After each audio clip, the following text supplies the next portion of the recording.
Kompas Petang berlanjut dengan informasi olahraga, saudara.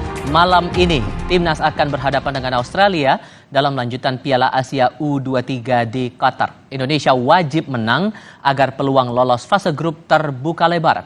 Australia menjadi tantangan selanjutnya bagi Indonesia di grup A Piala Asia U23. Usai kalah dari Qatar 2-0, kini Timnas U23 kita berada di dasar klasemen. Namun, beberapa pemain yang ikut Timnas U23 merupakan pemain yang pernah bertemu Australia dalam fase knockout Piala Asia Senior. Kala itu, kendati kalah, namun permainan Timnas sempat menyulitkan Australia.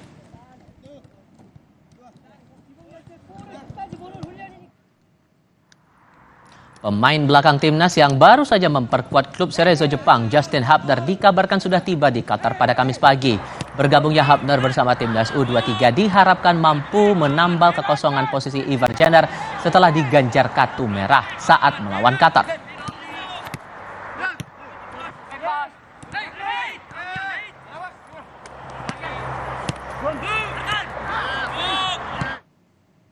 Kehadiran Hubner bersama Timnas U23 digadang-gadang jadi amunisi baru untuk melawan Australia. Timnas diperkirakan masih menggunakan formasi yang sama saat melawan Qatar, yakni 3-4-3. Posisi Ivar Jenner kemungkinan akan di-backup Marcelino dan Arkan Fikri. Sedangkan Justin Hubner karena baru tiba di Qatar, bisa jadi akan diturunkan sebagai pemain pengganti. Tim lain dari Asia Tenggara, Vietnam, secara mengejutkan berhasil mengalahkan Kuwait U23 dengan skor 3-1. Kemenangan ini membawa Vietnam ke puncak klasemen sementara grup D. Sebelumnya di grup C, Thailand U23 berhasil mengalahkan Irak dengan 2 gol tanpa balas. Saat ini, Thailand berada di peringkat kedua klasemen sementara grup C.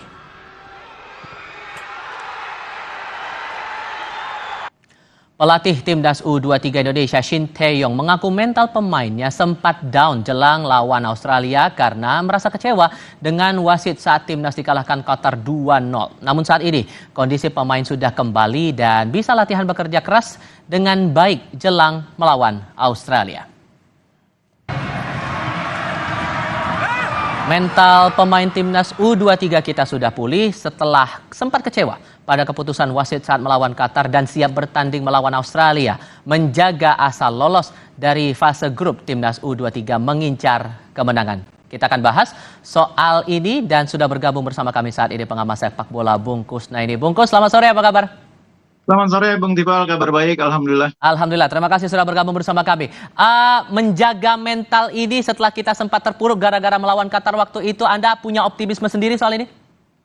Ya, saya pikir mungkin karena pemain kita ini sebagian besar kan sudah berkumpul lama ya sebagai bagian dari tim nasional, tidak hanya di kelompok U23, tapi juga timnas senior, itu akan lebih mudah bagi mereka untuk saling menguatkan, lebih mudah bagi mereka untuk berkomunikasi, membangun chemistry yang baik menghadapi pertandingan kedua ini. Saya pikir itu keuntungan kita, karena pemainnya satu sama lain sudah saling mengenal sangat baik.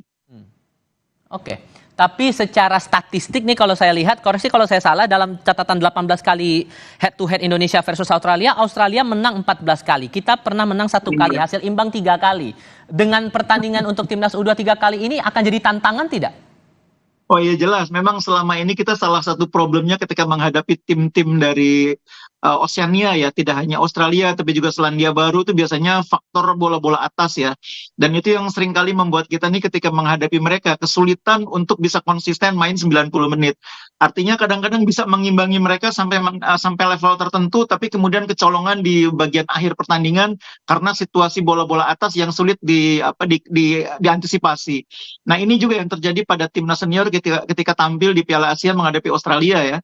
Mudah-mudahan pelajaran dari para pemain timnas senior yang sekarang sebagian menjadi andalan di timnas U23 bisa mereka ambil sehingga ketika menghadapi Australia U23 kali ini mereka lebih siap menghadapi ancaman bola-bola atas, menghadapi permainan physical power yang memang dimiliki oleh Australia itu. Soal mental juga nih kalau saya singgung lagi, sempat down kemudian sudah diupayakan untuk bangkit lagi, tapi dengan catatan-catatan tadi yang Anda sampaikan, kira-kira hal apa yang perlu diantisipasi betul oleh timnas kita? Sebetulnya kalau pemulihannya sih saya yakin sudah bisa dilakukan 1 hari sesudah mereka bertanding ya. Hmm. Pemain itu ketika kalah itu biasa down gitu ya. Tapi kemudian besoknya ketika sudah latihan lagi, ketika sudah mulai ketemu lagi di lapangan, rondo, latihan bola, itu suasananya akan segera pulih, riang, akan kembali riang, akan kembali bersemangat. Yang berbahaya itu sebetulnya tekanan mereka harus menang di laga ini, itu yang berbahaya. Karena itu saya tidak pernah mengatakan pertandingan ini kita harus menang lawan Australia. Enggak, kalau bagi saya sih yang penting kita dapat poin. Hmm. Karena yang repot itu kalau kita nggak dapat poin, itu sangat bergantung kepada hasil tim-tim lain nanti di pertandingan ketiga. Tapi kalau kita dapat poin di laga ini, kita punya peluang untuk di pertandingan terakhir menang dan lolos. Jadi keuntungan kita kemarin kalah dari Qatar, tapi pada saat bersamaan Australia nggak bisa menang lawan Jordan. Dengan harapan bahwa semua tim lain nanti akan dikalahkan juga oleh Qatar, karena memang Qatar punya banyak kelebihan lah, kelebihan tidak hanya di lapangan tapi juga kelebihan yang lain. Harapannya Termasuk karena kelebihannya tuan rumah juga. Qatar bisa mengalahkan Australia, Qatar bisa mengalahkan Jordania, sehingga kita tinggal bersaing dengan Australia dan Jordania. Makanya di laga kali ini kita jangan sampai kalah. Kita jangan sampai kalah, ditambah lagi ada kabar kedatangan Justin Hubner yang sudah tiba di Qatar. Ini bisa memboost motivasi dari para pemain kita, dan gimana idealnya nanti saat diturunkan ke lapangan menurut Anda? Iya, menurut saya kadang-kadang kehadiran seorang pemain meskipun hanya 1 atau 2 orang, kadang-kadang bisa menjadi pemantik ya, pemantik semangat. Dan Justin tuh tipikalnya seperti itu, pemain yang ngotot, yang bersemangat, yang bisa menghidupkan semangat. Nah, kalau Justin cukup fit, saya sih berharap dia bisa fit dan main sejak menit pertama. Dia bisa mengisi posisinya Ivar Jenner.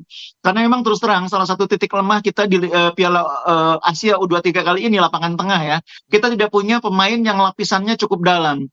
Sebetulnya duet Arhan dengan Ivar Jenner aja masih belum cukup. Lebih ideal sebetulnya kalau Justin dengan Ivar Jenner. Sekarang tidak ada juga Ivar Jenner. Karena itu saya berharap adanya Justin akan bisa membuat kita punya opsi. Saya setuju juga sebetulnya kalau Marcelino lebih dimainkan di tengah daripada main di depan. Apalagi sekarang di sebelahnya ada Justin yang karakternya ball winner ya, orang yang kemampuan duelnya bagus. Jadi mendingan Marcelino main di tengah, di depan didorong pemain lain. Bisa jadi itu Witan atau Rafael Strike main di sisi kiri, di tengahnya Hoki atau pemain lain, itu akan membuat kita lebih kuat di tengah. Saya pikir kita kuatin dulu lapangan tengah supaya kita bisa mengimbangi Australia. Jadi Hubner ini nggak full berada di bagian belakang begitu, bisa didorong untuk ke depan juga ya? Dia lebih ideal untuk pertandingan ini di tengah ya, karena kita butuh sekali pemain yang kuat di tengah. Jadi sebetulnya kemampuannya ketika bermain di Cerezo pun sebenarnya sebagai back ya, bermain di posisi back, dan itu memang kekuatan dia, posisi natural dia. Tapi timnas U23 lebih membutuhkan dia di lapangan tengah, dan Justin punya kualitas untuk main di lapangan tengah karena dia sudah tunjukkan itu di timnas senior. Makanya kalau saya ditanya di posisi mana dia sebaiknya dimainkan, di lapangan tengah. Kalau bisa sih duetnya dengan Marcelino, depan diisi oleh pemain lain, entah itu Rafael Strike main di kiri atau Rafael Strike yang di depan, di tengah. Ada Hoki juga pilihannya, ada Witan juga, banyak alternatif. Yang penting tengahnya kuatkan dulu, dan Justin orang yang dibutuhkan betul di situ.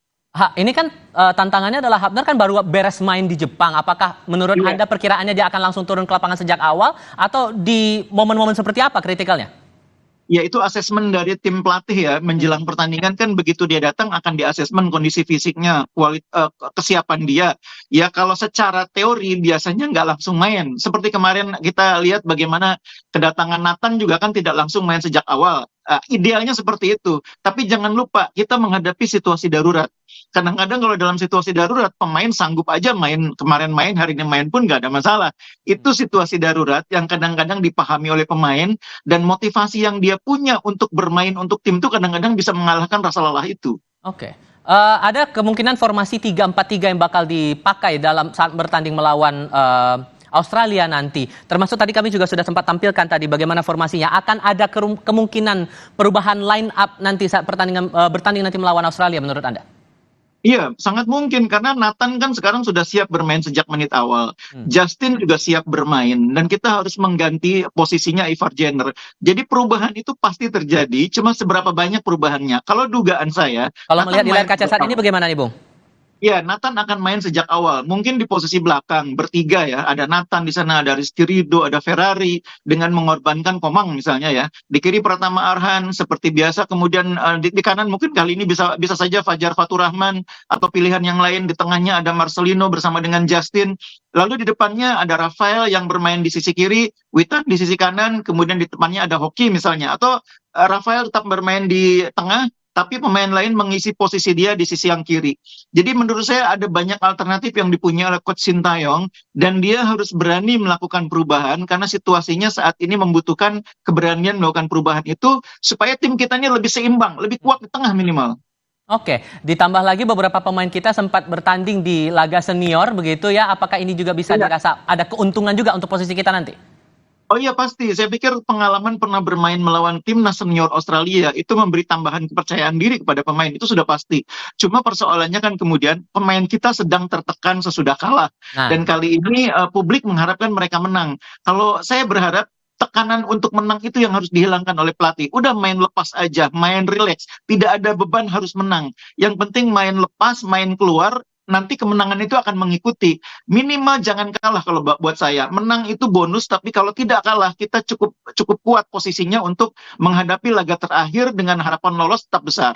mental pemain kita yang diharapkan bisa tetap terjaga nanti saat melawan Iya, Australia. betul. Bung Kusnaini, terima kasih banyak untuk perspektif yang diberikan bersama kami kali ini. Selamat sore untuk Anda. Selamat sore.